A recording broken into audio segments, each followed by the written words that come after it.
December 7వ తేదీ వరకు నిర్వహిస్తున్న ప్రజాపాలన విజయోత్సవాలను విజయవంతం చేయాలని జిల్లా కలెక్టర్ వెంకటేష్ దోత్రే పిలుపునిచ్చారు.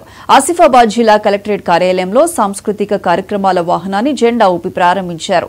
ఈ సందర్భంగా జిల్లా కలెక్టర్ మాట్లాడుతూ ప్రజాపాలన విజయోత్సవాల్లో భాగంగా ప్రభుత్వం చేపట్టిన అభివృద్ధి సంక్షేమ పథకాలు గ్రామాలు, మండలాలు, మున్సిపాలిటీల్లో ప్రజలందరికీ తెలిసేలా ప్రచారం నిర్వహించాలని తెలిపారు. డిసెంబర్ 7 వరకు 19 రోజుల పాటు జిల్లాలోని 15 మండల కేంద్రాలు, 57 గ్రామాలు, 2 మున్సిపాలిటీల్లో సాంస్కృతిక కార్యక్రమాలు నిర్వహిస్తున్నట్లు చెప్పారు. ఈ నెల 23వ తేదీన జిల్లా కేంద్రంలో ప్రభుత్వ సంక్షేమ పథకాలపై ప్రత్యేక కార్యక్రమాలు ఏర్పాటు చేస్తున్నట్లు వెల్లడించారు.